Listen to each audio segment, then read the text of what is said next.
within the tantric energy body, there are 7 chakras. There are many, many more, but we're just going to kind of touch quickly on the 7 and then narrow down on 2 specific ones. Chakras are wheels of energy. And so the first one is the root chakra, or the Muladhara, which is responsible for your sense of security, stability. The root chakra is located at the base of your spine and the perineum area. The sacral chakra, Svadhisthana, is located just below your belly button and is linked to your creative and sexual energy, as well as your emotions. The solar plexus chakra, the Manipura, is located around your navel area, and it plays a role in your self-esteem, your confidence. The heart chakra, Anahata, in the center of your chest, affects your ability to love and to receive love, to show compassion, tenderness. The throat chakra, Vishuddha, is connected to your ability to communicate, to speak.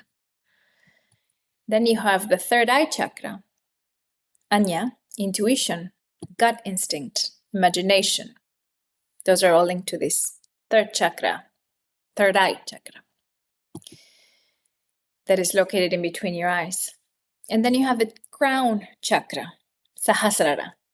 Your crown chakra is located at the top of your head and allows you to feel spiritually connected to the universe and to others. So the chakra that relates to the womb, Svadhisthana, means the dwelling place of the self, or also means the home of one's sweetness. A woman's body predominantly creates from the divine energy living in her womb. I don't get tired of repeating this, right? So Svadhisthana chakra, this dwelling place of the self, it is our second chakra located at sacrum level that generates our sense of personal identity, psychological boundaries. It governs our sensuality, our ability to connect deeply with others. When Svadhisthana is open and healthy, we feel passionate, worthy, vibrant, playful, full of life. We feel creative, sensual, desirable. We are able to express emotions. We feel comfortable in our own skin, in our sexuality. This second chakra starts to develop around age 7, when the child begins to explore their power of choice, their bodies, their individuality, and they start to form relationships of their own. Svadhisthana chakra is characterized truly by our need to relate, our need to understand that we are all related to everything that is, right? Human relationships can teach us so much about our strengths and weakness. They definitely shine the light on our blind spots and patterns and opportunities for growth, of course, when we relate to one another, when we interact consciously with others. So this is a place that helps us nurture relationships with those that support our growth and to discard relationships that hold us back. Svadhisthana chakra at a glance, right? So as I said, is located in around the sacrum, reproductive organs, small intestines, kidneys, bladder, prostate, pelvis, hips, and is related to the sense of taste, and it's related also to the tongue. The element of this chakra is water. It's a very watery area, and it's represented by the color orange. It's also the 6-petal lotus, and it has a specific sound, a specific mantra. We call it a bija mantra, or the seed sound of this space, which sounds like vam, V-A-M, vam. The aspects or qualities of this chakra are procreation, family, creativity, sexuality, fertility. It's like I said, it's closely related to the sensory organ of taste. Not organ, but the sense of taste. And it's also related to, remember we spoke briefly about the 4 winds, 5 winds in the body, the 5 pranas in the body, according to Ayurveda. And so again, it's related to Apana Vayu. It's also ruled by the planet Mercury. And so Svadhisthana basically holds our feelings about intimacy, worthiness, sensuality, creativity, desire. There's this woman writer, Carolyn Myss, who wrote this book, Anatomy of the Spirit. And she defines Svadhisthana as something like the stamina or ability to survive physically and financially in one's own, to defend, to protect. It's also kind of this fight-flight instinct in a good way. The ability to take risks, the resilience to recover from loss, to get up again, whether loss from family members, partners, property, occupation, finances. It's also the power to rebel, to reestablish a life, to make important personal and professional decisions. It's related to our abilities and talents, and to the power of choice, to the law of karma, the law of cause and effect. Every choice we make contributes in the subtle current of exchange of energy in the universe. So Svadhisthana is associated with the unconscious mind, and is considered also kind of the storehouse of our samskaras, which are our past experiences, right? And it directly influences our attitudes and how we behave and react today, whether we remember those samskaras or experiences or not. So it's related to attachment that we maintain to hold control over our external lives, authority, people, money. And so the illnesses that originated in this energetic center are activated also by this fear of losing control. An imbalanced sacral chakra can cause low libido, fertility issues, feelings of low vitality, reproductive problems, like anything that has to do with the internal organs, ovarian cysts and endometriosis, or testicular prostate diseases, joint problems, back pain, urinary tract problems, constipation, IBS, muscle spasms. And on an emotional level, you may have trouble connecting with others. Your emotions may be unstable. Maybe there's expressions of shame and guilt, and you struggle with vulnerability or with creativity. A lot of heavy fears are associated with this second chakra, from losing control to being dominated by a person, by an event, by circumstance. So as you can see, all this is very much attached to the pleasure and to the center of creativity, which is the womb space, right? Everything is so correlated, it's so beautiful. What happens also when the second chakra is overactive? Maybe we are too attached to pleasure, to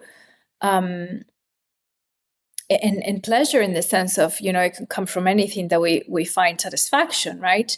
Addiction, gluttony, greed, obesity, hormone imbalances, restlessness from that space.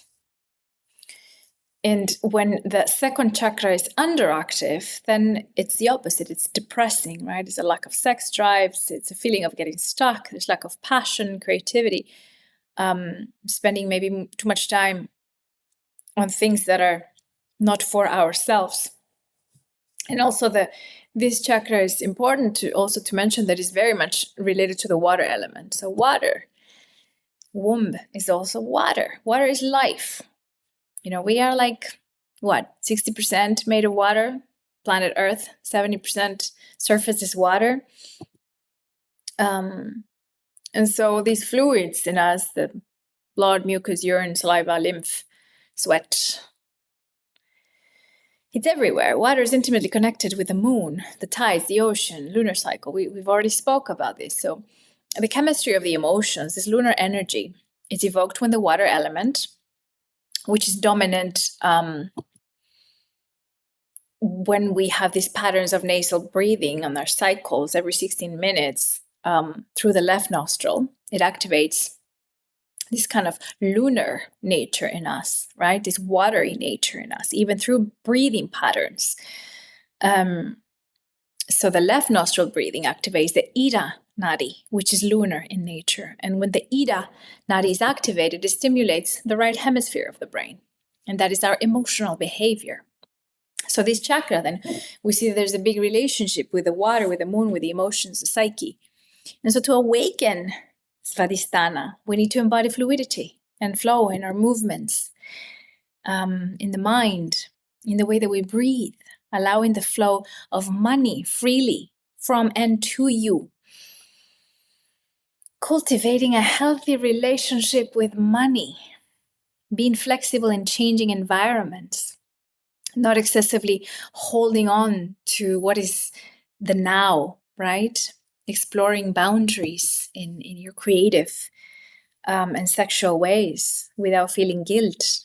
So this ability to be fluid and playful, and it kind of also having this important aspect of self-worth. So as I said before, every chakra has a specific sound, right? This seed sound or seed mantra. And for the Svadhisthana chakra is Vam. When chanted, it guides the Kundalini Shakti up to the second chakra, increasing the flow of prana or life force to this area. And it sounds simple enough, yes, but it needs a lot of awareness and enough practice. I have attached here a little YouTube video that repeats this bija mantra Vam, that I sensed it wasn't too disturbing and it kind of gets you in a good flow. But you can also do it on your own, just repeating Vam and focusing on your pelvic region.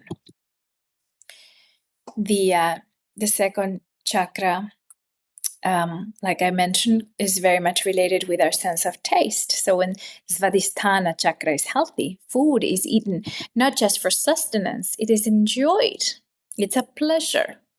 And vice versa. We can enjoy foods without creating addiction, attachment. Remember we talk about the winds in the body? Apanavayu is associated with Svadhisthana. So now we'll talk a little bit more about what are these winds per Ayurveda, right? This Apanavayu is the downward movement of everything in our bodies, of our fluids, of our monthly blood outside of our bodies, semen from the male organ, urine from the urethra. It's the energy behind passing a bowel movement, and that which also pushes the baby from the womb during birth. It's the down and out, the flow of Apanavayu. And so also this chakra keeps all that in check, organized. So how do we bring this chakra into balance or keep it in balance? No? And it's basically through many of the practices that we've been learning together. If you're feeling uninspired, you lack passion, it's time to make experience time or space to experience pleasure and joy. Painting, hiking, drawing, dancing, creating, swimming in the sea, having sex, self-pleasure, trying something new, take a dance class, learn martial arts, do yoga, tapping into your artistic side, cooking, eating together with friends and family. And when this chakra, you kind of have a sense with everything that I've shared with you, you think it might be actually overactive and you are unable to control physical desires or there's addiction patterns, then what we need to do is curve, right? And we practice what we know in Ayurveda as brahmacharya, moderation. Sometimes you might also want to seek professional help in some form of therapy. Much of the healing for the second chakra comes from healing past trauma. So now is the time to do the work, to heal, journaling. It's a great practice to let go of past traumas that are samskaras that are stuck here. Keep your yoni steaming practice. Take a warm bath, no distractions, no phones, no kids, no partners, no pets, time just for you. Maybe there's some oils that are those fragrances or aromas that go very well with this second chakra, like grapefruit, lemongrass, rose, patchouli, jasmine. Practice also Abhyanga or Ayurvedic self-massage after a warm bath. Oil yourself with warm sesame oil, using long stroke on your bones and circular motions on your joints. Or share that experience with a partner. Also remember the color of Svadhisthana is orange. So use it during your meditation. Or maybe try wearing some orange underwear. Singing mantras, like we said before, maybe utilizing the VAM mantra. Kind of like if you would do Om, but more continuously, working on the same vibrational frequency. And how do you locate it, right? So it's basically a couple fingers beneath the belly button. And that's a good idea, is to visualize the center, kind of like deep in the body. Like imagine a straight line from the crown to the perineum. And at the height of the lower abdomen, you can visualize the second chakra forwards and back in a kind of like a cone way. That is basically this area that exists in the subtle body. It's not a physical part of your body. It's an energetic part of your body. And so like we were talking on the previous video, this important theory of the mirroring of the throat and the pelvis, then we want to talk about the throat chakra. And this is called Vishuddha. Vishuddha chakra is located at the throat region. It comes immediately right after Anahata, which sits at the heart center. So this is all these words in Sanskrit, right? So Vishuddha is divided into two words, Visha, which means poison, and Shuddha or Shuddhi, which means purification. It's one of the meanings. Sanskrit has so many different meanings per word. It's very complex. So this chakra basically is associated with transmuting spiritual toxins into nectar, being in control of your destiny. And it's related to ideas and patterns related to speaking our truth, honesty with self, honesty with others, balanced communication, healthy listening, writing, singing, the capacity to make decisions and taking authority over our lives. So see again, like the correlation of the chakras is so much what we spoke before, right? The shadow emotion of this chakra is frustration, is the inability to communicate. It's maybe manifested in over talkativeness. Is that a word? Anxious speech, poor listening skills, cruel speech, yelling, screaming, gossiping, or even the fear of speaking. Sometimes even issues, with not much public speaking, but kind of speaking even like a little bit like projecting your voice. The throat chakra, it's definitely essentially in communication, in this kind of self-expression that comes through the voice. And so when there's an imbalance in this area, you'll notice that you have a harder time communicating effectively.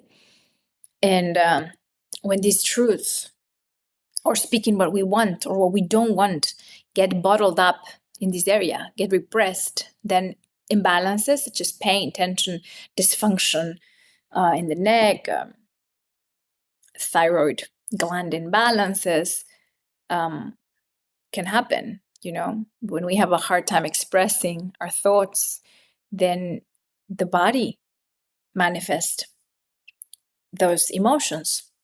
So an important attribute also of this chakra is that it is known as kind of the center of awareness where the world starts to become like one's home, because it's, it's above the torso. So all the chakras that come above the torso start kind of becoming a little more complex. And so this area here is also the awareness when one becomes open to all experiences. So it's more mature whether good or bad, instead of fighting with life, resisting, we begin to flow with the current. We cease to constantly avoid, ignore, resist the bad experiences. We kind of like in the lower ways, we just want the good things, right? We just want to receive good things and experiences and satisfying, right? But when we start working with this area, we start understanding that we need to let things happen in the way that they must, right? The nectar and the poison, they both must be consumed. Everything and everyone becomes magical in the alchemy of this chakra. Because instead of feeling neurotic or antagonistic towards the world or other people, you start to relax and kind of flow with all situations.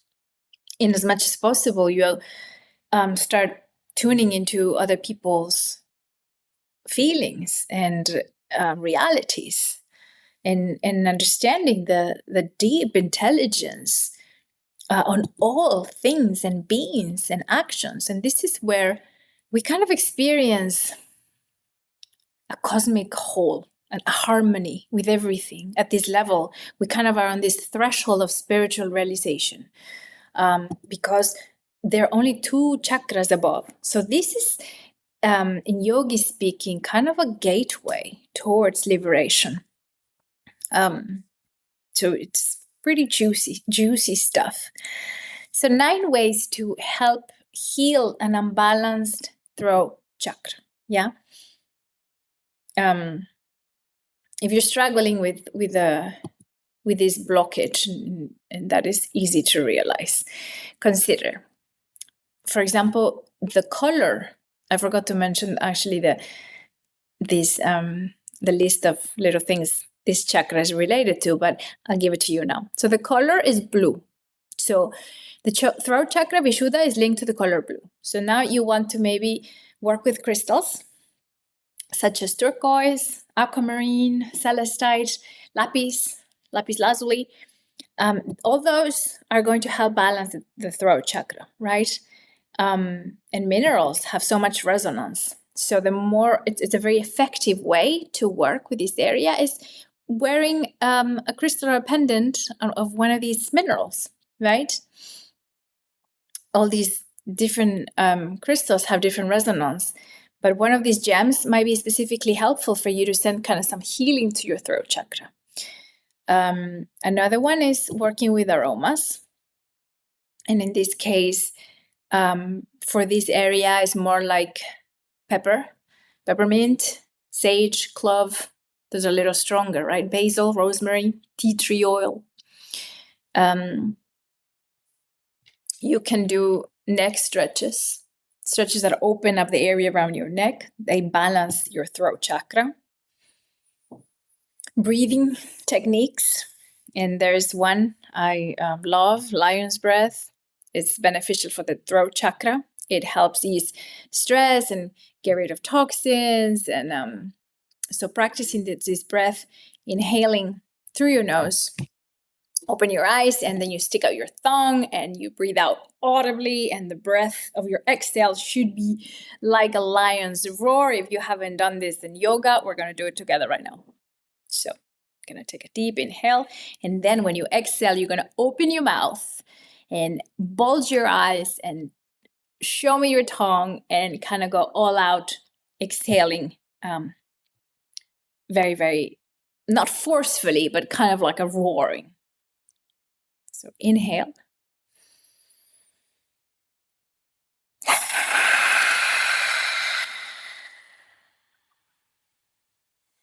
It's almost like a Kali exhale. It's very powerful. Try in yoga poses. There are different yoga poses that can help release the tension on the throat chakra. And many that are actually inversions can be very good. Shoulder stand, plow, fish, they will release the neck muscles. And another one that is important that we were talking before with Svadhisthana is every chakra has a specific sound, vibration, right? So for this area, the bija mantra, the seed mantra, is a one-syllable sound that will activate, again, this energy of the particular chakra. And the sound for here is hum, H-A-M, hum. And then you can do this chanting hum out loud. And of course, using kind of like the natural, comfortable tone of your voice, right? As you breathe out, you let the sound roll out slowly for the direction of your exhale. And I have put also a little video so that you can listen to it and kind of get familiar with it. So these are the two chakras I wanted to mention when we talk about the womb.